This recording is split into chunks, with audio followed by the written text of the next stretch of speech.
Aujourd'hui on fait une vidéo fun parce que je vous présente les 12 impulsions que j'ai choisies pour mon défi des 12 couvertures en 2026.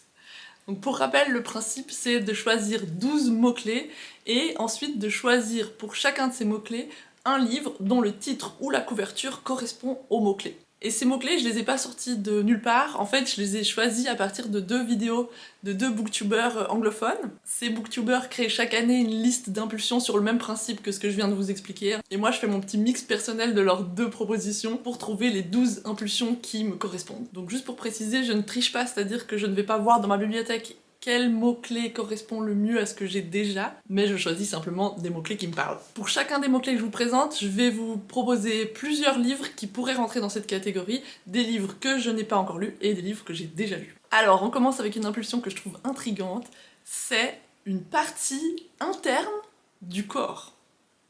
Donc la couverture ou le titre doit présenter une partie interne du corps. C'est pas précisé si c'est le corps humain ou le corps animal, mais il faut trouver quelque chose qui correspond. J'ai 2 idées pour cette impulsion, si vous en avez d'autres, bien sûr, indiquez-les en commentaire. Dans le cadre de mon tour d'Amérique en 2026, j'ai trouvé un livre qui s'intitule Mâchoire de Monica Ojeda, qui est équatorienne. Non seulement le titre donc parle de mâchoire, mais la couverture présente des os de mâchoire animale. Donc à mon avis ça rentre parfaitement dans cette impulsion. Et j'ai une autre proposition, un livre que j'ai déjà lu et que je vous recommande d'office, c'est un essai de Bill Bryson. Si vous connaissez pas Bill Bryson, c'est un écrivain qui écrit vraiment des essais hyper drôles. Et celui dont je veux vous parler maintenant, c'est une histoire du corps humain à l'usage de ses occupants. C'est donc un essai, c'est tout à fait sourcé, il nous dit des choses vraies, ou en tout cas scientifiques, mais d'une manière qui est toujours hilarante. Deuxième impulsion qui sera peut-être un peu plus facile, c'est le mot sauvage. Plus facile parce que c'est un peu plus vague. Et là, j'ai pensé à un livre que j'ai lu l'année passée dans le cadre de mon tour d'Europe, c'est Dans l'œil du léopard de Henning Mankell. C'était l'histoire d'un homme suédois qui, suite à plusieurs bouleversements dans sa vie, va partir vivre en Afrique et qui vit avec une crainte perpétuelle du léopard, que ce soit un véritable léopard ou un léopard figuré ou métaphorique. Là, ce à quoi j'ai pensé, c'est 2 livres que je n'ai pas encore lus et que j'ai envie de lire qui sont sur ma poutre de lecture. On a J'aurais voulu être 12 serpents de Louis Achille, donc j'ai considéré que serpents, ce sont des animaux sauvages, d'autant plus quand il y en a 12 peut-être.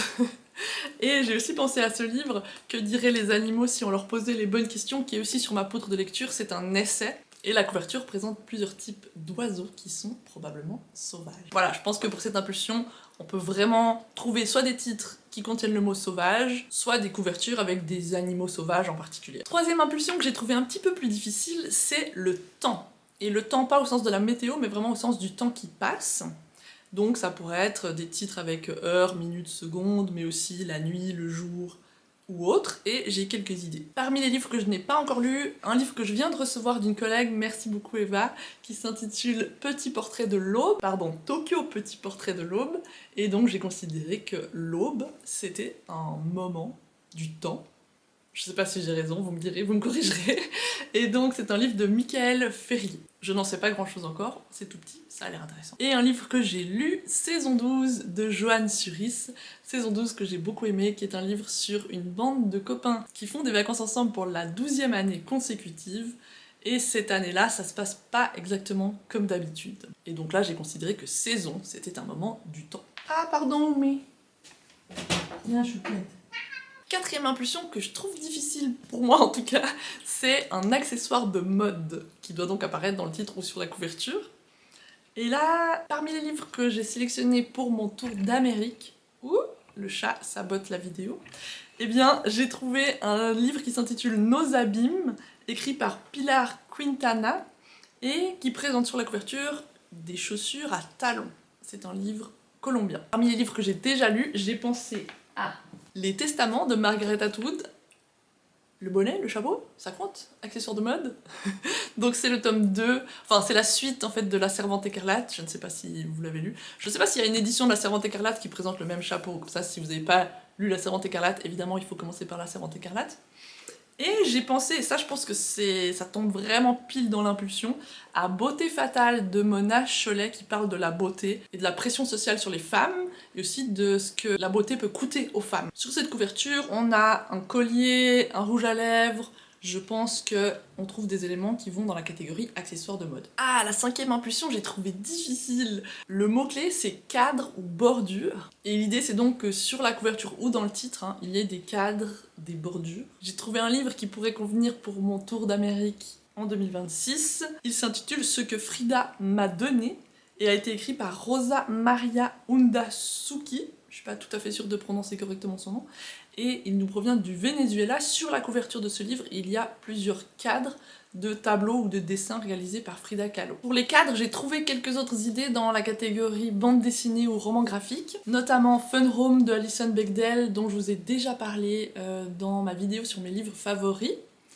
Et le livre Tokyo Sampo, là j'ai considéré que ces carrés là étaient comme des bordures, finalement des cadres, on encadre les dessins, les croquis. Ce livre de Florent Chavouet, c'est une exploration de l'auteur de Tokyo. Il nous raconte ses pérégrinations à pied, sa vie quotidienne et ses rencontres dans la ville de Tokyo. Pour la 6e impulsion, on a le mot aile, donc des ailes, comme les ailes d'un oiseau, d'un ange, d'un papillon, tout ce que vous voulez.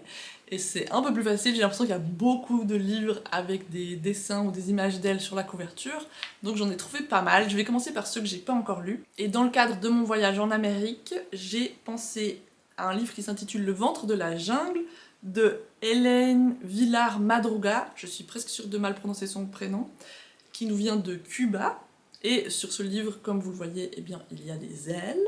J'ai aussi pensé à Portrait Waco de Gabriela Wiener, qui vient du Pérou et qui présente également des ailes sur la couverture. Parmi les livres que j'ai chez moi, sur ma poutre de lecture, on trouve L'enfant chaman et autres bestioles à plumes, à poils et à peau. Et là, ça me paraît très clair, il y a plusieurs êtres à ailes sur la couverture.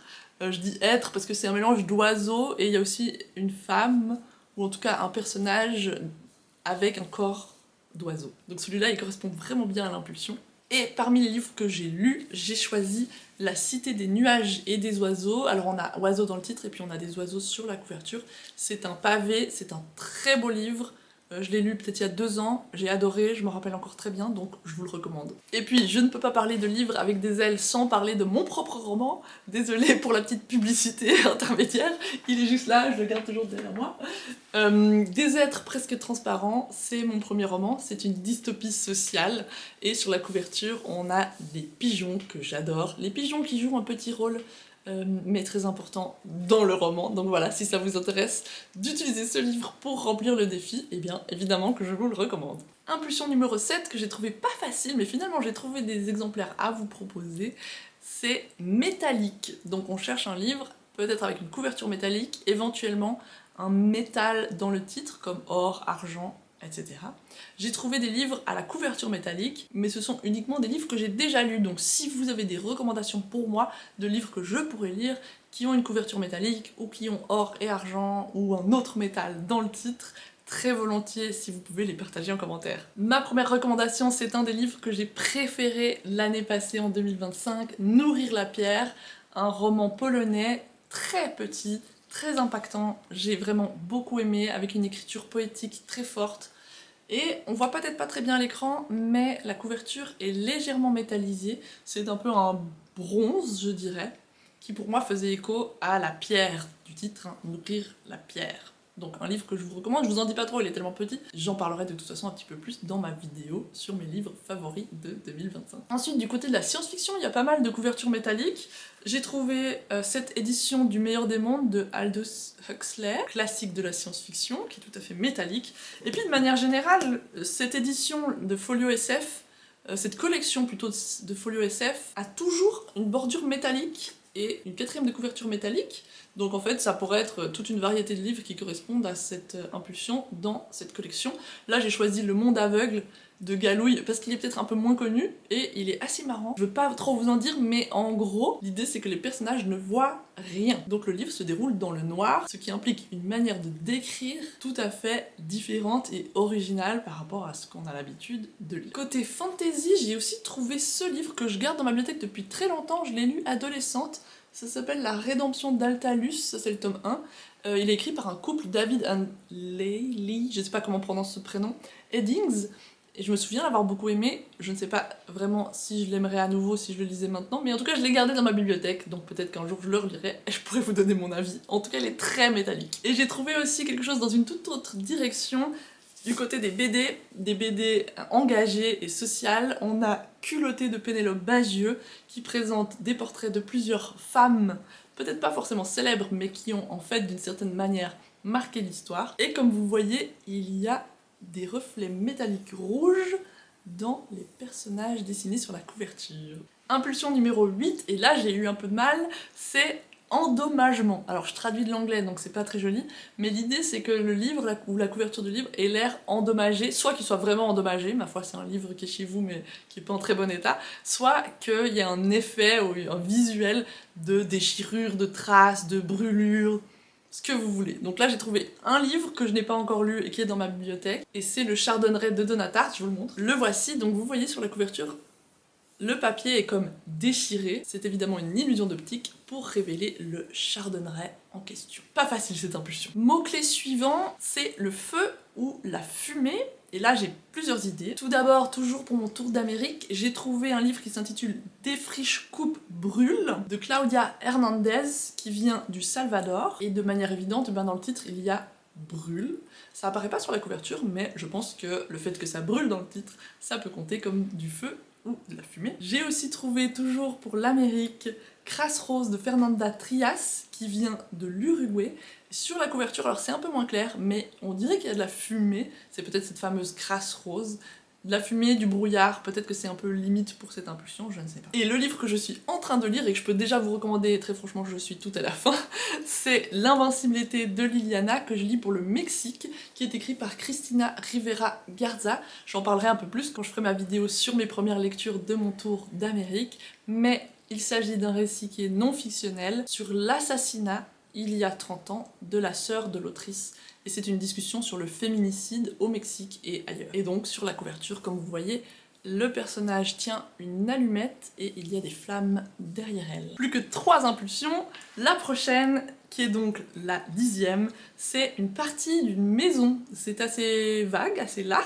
L'idée c'est que ce soit un élément de construction et pas un meuble ou un objet qui est à l'intérieur de la maison. Pour mon tour d'Amérique, j'ai trouvé ce livre dans ma bibliothèque qui nous vient du Québec, qui s'appelle Les voix de la disparition de Mélissa Véro. Et je ne sais pas si vous pouvez voir, il y a ici une barrière, un mur et un toit, et à l'arrière il y a aussi un toit. Je me dis que ça compte comme les parties d'une maison. J'aurais pu aussi considérer que cet éléphant entre dans la catégorie sauvage. Pour cette impulsion, je n'ai que des livres que je n'ai pas lus à vous présenter.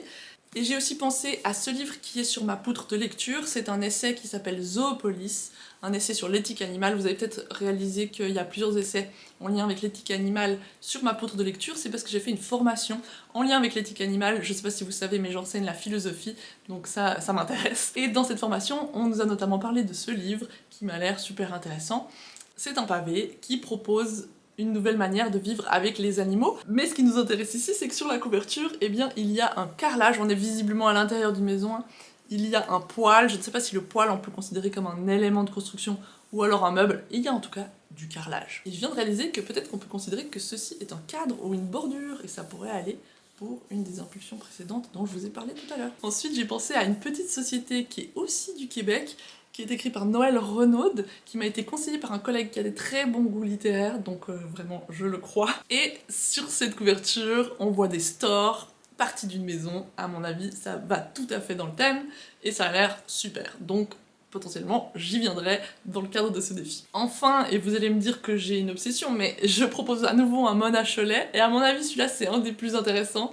Il s'appelle Chez soi, et c'est un essai littéralement sur la maison dans laquelle on vit, ou plutôt sur l'espace ou le lieu dans lequel on vit. Donc non seulement le sujet, le titre correspondent à l'impulsion, mais également la couverture. On a là un aperçu d'un intérieur, je suppose de maison de poupée, mais c'est comme une coupe de maison. Et puis au verso, on a aussi une porte. En gros, on a toutes sortes d'éléments d'intérieur d'une maison. Plus que 2, impulsion numéro 11, c'est le reflet, voire la symétrie. Alors là, j'ai trouvé pas simple. J'ai trouvé un livre que j'ai déjà lu et que je vous recommande fortement, c'est Théoda. J'ai considéré que ces deux personnages qui se font face, c'est un effet de reflet ou de symétrie. Théoda, c'est un livre d'une autrice suisse qui s'appelle Corinna Bie et qui part d'un fait divers, c'est la dernière exécution capitale en Valais au 19e siècle. et c'est l'exécution d'un couple qui est condamné pour l'assassinat du mari de la femme. C'est un très beau livre qui tourne en fait autour du personnage principal Théoda, qui est simplement une femme différente. Au sein du petit village dans lequel elle vit, elle est différente, elle est incomprise, elle est spéciale. Et cela l'amène aussi à avoir des relations spéciales et à faire des actes spéciaux. Le livre est raconté du point de vue d'une petite fille Marceline. Vraiment, c'est un livre qui me touche beaucoup, que je trouve très beau, comme je l'ai déjà dit, je vous le recommande. Et parmi les livres que je n'ai pas encore lus, j'ai reçu ce livre de ma sœur, merci, qui s'appelle Le Trou.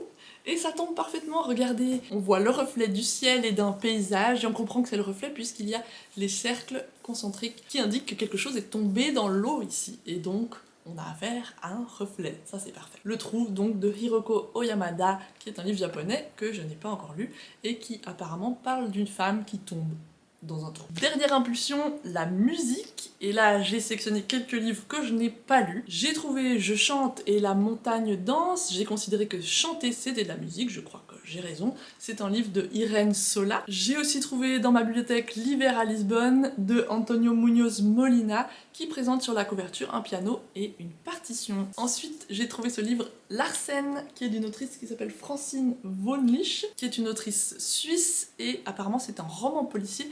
Alors Larsen, c'est peut-être plus un son que de la musique, mais j'ai l'impression que c'est un son qui est souvent lié à l'amplification musicale. Bon, c'est peut-être un peu tiré par les cheveux. Par contre, je viens de réaliser que la couverture présente littéralement la coupe d'une oreille. Donc en fait, ça aurait été peut-être parfait pour une partie interne du corps.